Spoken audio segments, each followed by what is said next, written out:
आचार्य कहते हैं हुए। जो भी वर्तमान में धन वैभव आदि संपन्न से हैं व्यक्ति, वह सब धन दान आदि का ही ये फल है। जिन जीवों ने पूर्व पर्याय में क्या किया, आहार दान दिया है, और आहार दान के फल स्वरूप ही क्या है, मुनियों की साधना उस आहार दान से ही होती है। जो भी तत्संबंधी षड आवश्यकों का पालन है, ध्यान है, स्वाध्याय है, तप है, तरह तरह की जो भी चर्याएँ होती हैं, वह धन क्या है, जब जैसे दाता दान देता है उसके फल स्वरूप ही ये मुनिराज ये अनुष्ठान कर पाते हैं। और भी उपकरणों का दान दिया है, और मुनि महाराज जो अस्वस्थ हैं उनकी जो वैयावृत्ति की है औषधि दान दिया है, उसके फल स्वरूप और उपकरण दान दिए हैं, आवास दान, अनेक प्रकार के दान में जो प्रवृत्ति हुई है, जिनालयों का निर्माण, भगवान की प्रतिमाओं का निर्माण, अनेक प्रकार के जो दान दिए हैं उसके फल स्वरूप ये सब संपत्ति उनको मिली है। आगम ग्रंथों से अपन अगर उन महापुरुषों का या अन्य व्यक्तियों का अपन चित्रण करते हैं, देखते हैं, तो इससे यही पाते हैं कि उनकी पूर्व पर्याय धर्ममय थी, तब ये वर्तमान में धन वैभव उनको मिला है। तो इस तरह के अनेक प्रकार के जब दान होते हैं, व्यक्ति त्याग करता है, तप करता है, उससे जो पुण्य का बंध होता है, वो पुण्य बंध से यह सब सारी चीज़ें उस व्यक्ति को उपलब्ध होती हैं। आप किसी का भी उदाहरण आप देख लें, पुराण ग्रंथों में अनेकों कथाएं पढ़ें कि पूर्व पर्याय में क्या थे और वर्तमान में भाई क्या है। तो ऐसे जो त्याग आदि करते हैं, धन का भी त्याग करते हैं, अभक्ष पदार्थों का त्याग करते हैं, पापों का त्याग करते हैं, विषयों का त्याग करते हैं, तरह तरह के तप तपते हैं, अनशन उमुद्र रस पर त्याग, इनके फल स्वरूप ऐसा पुण्य का बंध होता है कि उस पुण्य के कारण ये सारी चीज़ें उपलब्ध होती हैं।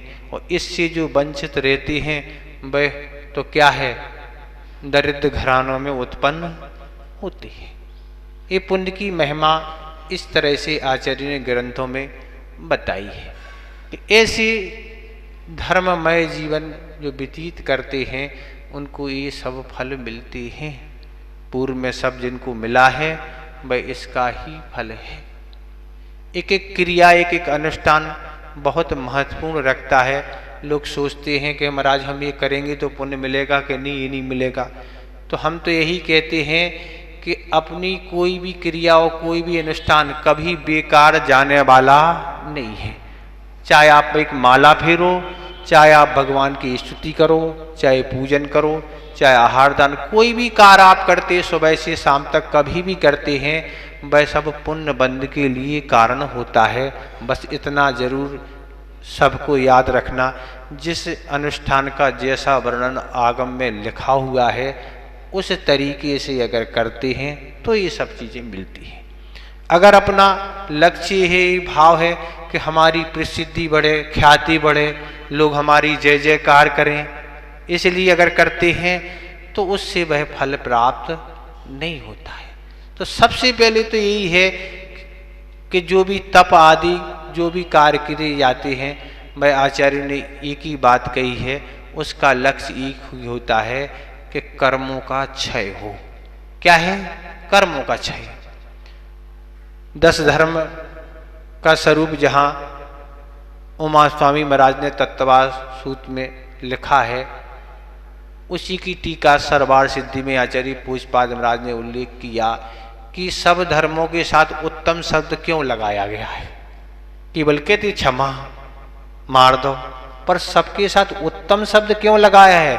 तो वो कहते आचार्य पूज्यपाद महाराज यही बात कहते हैं कि उत्तम शब्द इसलिए लगाया है कि ख्याति पूजा लाभ आदि का भाव नहीं होना, इसलिए उत्तम शब्द लगा है। अगर आप क्षमा धारण कर रहे हैं मार्दव आदि जो धारण कर रहे हैं, और आपको अगर प्रसिद्धि आदि का भाव है तो उस फल की प्राप्ति नहीं होगी। इसलिए फल किस पर आधारित है? फल उसी पर आधारित है जिस विधि से आचार्य ने जो क्रिया आगम में बताई है उस अनुसार करते हैं, तब हमें उस फल की प्राप्ति होती है। फल तो हम पढ़ लेते हैं, इतने उपासों का ये फल मिलता है, इस कार्य करने का ये फल मिलता है, पर जो सावधानी आगम में दी है उन सावधानी को रखना बहुत आवश्यक है, नहीं तो बिल्कुल गड़बड़ होने की पूरी संभावना है। तो इस तरह से आगम ग्रंथों में यही बताया कि फल स्वरूप आपने जो भी कुछ किया है उसके फल स्वरूप ही सारे धन वैभव संपन्न आपको मिले हैं। किसी के घर मांगने नहीं जाना है, न दरिद्रता का अनुभव होना है, अच्छा धन वैभव सब कुछ मिला है। तो आचार्य यही कहते हैं कि अगर भी तुम आगामी जीवन में सब कुछ अच्छा चाहते हो, पुण्य का उदय चाहते हो, अच्छी भोग सामग्री चाहते हो, तो क्या है, वही पुण्य की क्रिया करो, दान तप आदि इनको अगर आप करोगे तो भी आपको आगामी फल स्वरूप मिलेंगे। तो फिर कैसे हम अपने जीवन में अपना पाएंगे, छोड़ पाएंगे? नहीं हो पाएगा। इस पद्धति से अगर आप उस कथा को पढ़ते, कोई भी कथा किसी की भी आप पढ़ लो, चाहे चांडाल की हो चाहे कोई की हो, पर उसकी दृढ़ता देखे। चांडाल की कथा पढ़े तो कितनी दृढ़ता थी उसके अंदर। अपने सबके जीवन में सैकड़ों नियम होते हैं, पर उस जैसा संकल्प होना कितना कठिन है। पत्नी को तो लोभ आ गया, वो तो मुख से कह रही है बाहर गए हैं, और हाथ से कह रही है कहाँ है, छिपी है अंदर। यही तो मायाचारी है, ये लोभ आ गया। पर चांडाल को लोभ किसी भी तरह से नहीं आया। तो ये कथाओं का शब्द है प्रवचन, तो कथा का आपको सुनाना था, पर बीच में ये विषय आ गया। तो उस हम पात्र को सामने ला रहे हैं, कैसे वह धन वैभव से संपन्न होते हैं व्यक्ति जो भगवान की आज्ञा का पालन करते हैं। वह जो राजा है वह अपार धन वैभव से संपन्न है, किसी तरह की कोई कमी नहीं। इतना अपार धन संपन्न है कि उसका अनुमान लगाना बहुत कठिन है। पर आज मन में विचार आया कि महल और नगर में तो प्रतिदिन रहना होता है, आज कुछ वन का भी अवलोकन करने के लिए हम चलें। और वह अपनी सेना के साथ अपने महल से प्रस्थान करके वन की ओर गया, और वन जाके धीरे धीरे वन में पहुंच गया। पहुंचते हुए थोड़ा सा वन का अवलोकन किया, और अवलोकन करते ही दो मुनि राजों का दर्शन हुआ। और मुनि महाराज का जैसे ही दर्शन हुआ, मन हर्ष से ऐसा फूल गया, लगा है अब तो कुछ अच्छा होने वाला है।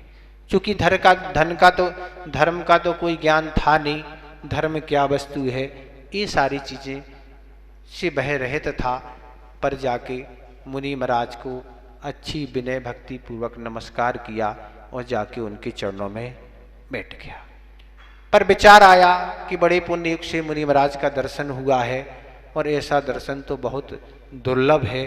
कुछ धर्म का स्वरूप समझ लिया जाए जो अपने कल्याण के लिए कोई कारण होगा।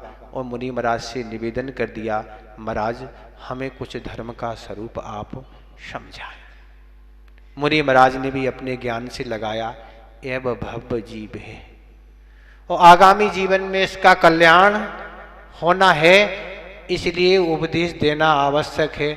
आप तो पूरी कथा आके सुना देते हैं, जब भी आप दर्शन करने आते हैं आप तो कहाँ कहाँ की कथाएं सुनाते हैं, पर उसने कोई कथा नहीं सुनाई। आप पूरी परोस देते हैं अपनी वस्तुएं, हम परोस पाए चाहे नहीं, आप परोसने में बहुत माहिर हैं, पर उसने कुछ अपनी वस्तु परोसी नहीं। और वह तो भोजन करने की इच्छुक धर्म का पिपासु वह मुनि महाराज के सामने बैठ गया। और मुनि महाराज ने जैसे ही भव्य समझा, और मुनि महाराज ने यही कहा कि हे राजन, आज तक धर्म के अभाव में तुम इस संसार में भटक रहे हो, तरह तरह का कष्ट उठा रहे हो। जो भगवान का स्वरूप नहीं है उनको तुम भगवान मान रहे हो, जो गुरु का स्वरूप नहीं है उनको गुरु मान रहे हो, जो शास्त्र का स्वरूप नहीं है उनको शास्त्र मान रहे हो। पर ये सब धर्म नहीं, ये सब अधर्म है। ये संसार को समाप्त करने वाली वस्तु नहीं, ये संसार को बढ़ाने वाली वस्तु है। सबसे पहले तो तुम सच्चे देव शास्त्र गुरु का स्वरूप समझो, उनके माध्यम से ही तुम्हारा इस संसार से कल्याण होगा, अन्यथा तुम इस संसार से कभी भी दुखों से छूट नहीं सकोगे। वे तो अपनी विनय भक्ति से मुनिराजों के चरणों में बैठा है और एक टक उन शब्दों को सुन रहा है और अपनी धारणा को बदल रहा है। और जैसे मुनि महाराज से फिर निवेदन किया, महाराज फिर आप बताओ कि सच्चे देव होते कौन हैं? हमने आज तक सच्चे देव का स्वरूप नहीं समझा, आप कह रहे हैं। तो सच्चे देव वही होते हैं जो 18 दोषों से रहित होते हैं। उनमें 18 दोष नहीं होते हैं, जो सर्वज्ञ, वीतराग और हेतु उपवेशी होते हैं, वो सबके उपकारी होते हैं। सारी बातें महाराज ने बताई। गुरु कौन होते हैं? तो जो ज्ञान, धन और तप में, ज्ञान, ध्यान और तप में लीन रहते हैं, विषय, आरंभ और परिग्रह से रहित होते हैं। और जो सच्चे वीतराग भगवान हैं, उनके द्वारा जो भी समुषण में वाणी खिरती है, उसके माध्यम से जो शास्त्र की रचना होती है, वही सच्चा शास्त्र का स्वरूप है। ऐसा और मुनि राजों ने उसको बताया। और श्रावक धर्म क्या है ये भी बताया। हे राजन, उस श्रावक धर्म का पालन करो। तुम कहाँ इन धन, वैभव और पापों में उलझे हो? अगर तुम कल्याण चाहते हो तो श्रावक के जो आवश्यक कार्य हैं, देव पूजन, सच्चे देव की पूजन और गुरुओं की पूजन, उनकी स्तुति, दान, स्वाध्याय, तप और भी नियम संकल्प, इस तरह से अपने जीवन को बांधो। कहाँ तुम इन सब चीज़ों में उलझे हो? अगर आगामी जीवन को अच्छा बनाना है तो इन कार्यों में तुम्हें प्रवृत्ति करना होगी, तब जाके तुम्हें पुण्य का बंध होगा और पुण्य के फलस्वरूप तुम अपना जीवन अच्छा बना सकोगे। और फिर महाराज ने मुनियों का क्या स्वरूप है, मुनियों के क्या व्रत होते हैं, ये सारी बात राजा को बताई। राजा का मन काफी भीग चुका था कि अभी तक हमने इतना सारा जीवन कहाँ गंवा दिया, कहाँ कहाँ हम किस पर्याय में किस तरह के हमने दुख उठाए, इसका धर्म का स्वरूप नहीं समझने के कारण। और राजन ने फिर यही कहा कि आज हमें जो धन, वैभव, संपन्न प्राप्त हुआ है, ये किस योग से प्राप्त हुआ है? हम पूर्व पर्याय में कहाँ थे? क्योंकि मुनि महाराज तो सारा ज्ञान रखते थे। और मुनि महाराज ने यही कहा कि हे राजन, पूर्व पर्याय में तुम धर्म से सहित थे, पर एक मुनि महाराज का संयोग मिला और अष्टान का पर्व आने वाले थे, और मुनि महाराज ने तुम्हें अष्टान का पर्व की बात बताई, तो तुमने क्या कि अष्टान का पर्व जो नंदीश्वर है, उसमें उपास की प्रतिज्ञा कर ली। और अपनी शक्ति के अनुसार तुमने जीवन भर जब भी अष्टान का आई अच्छे से उपवास किए, और उसके पुण्य से तुम कहाँ गए? अंत में क्या किया? फिर तुमने समाधि मरण किया, और समाधि मरण के फलस्वरूप तुम स्वर्ग में उत्पन्न हुए, और उससे फिर स्वर्ग से क्या है, सुखों का भोग के तुम आज चक्रवर्ती बन गए। क्या बने?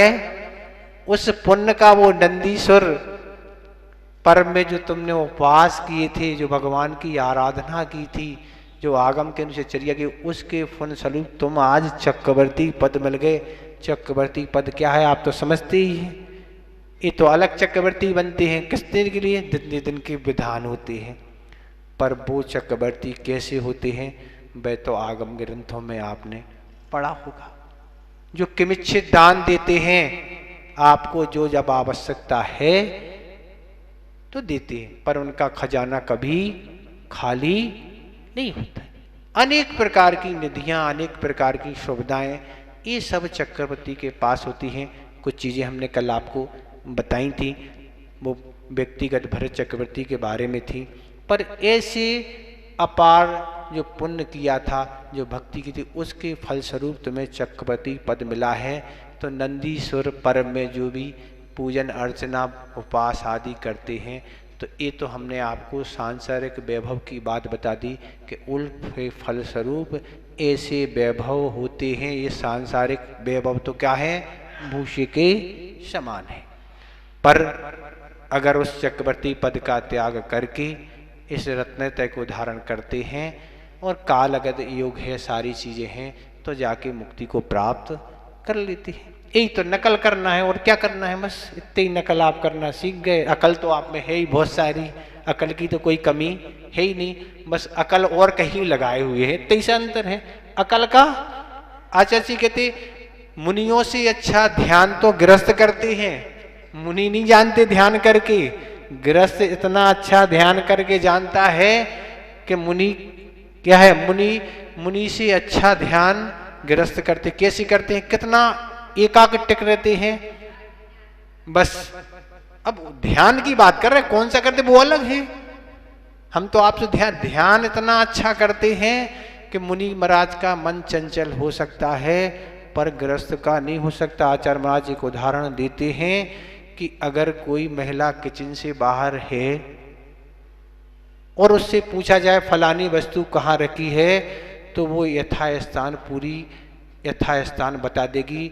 फलानी जगह ऐसा डिब्बा है, उसमें डिबिया है, वो है, उसमें ये है, पूरी उसकी ये का कितना उसको स्मृति है सारी। इसी तरह व्यापारी की स्थिति है, व्यापारी से पूछो कहाँ कौन सी वस्तु रखी है, भाई कहीं भी हो वो बाहर सारी चीजें वह बता देता है, इतनी स्मृति उसकी तेज है।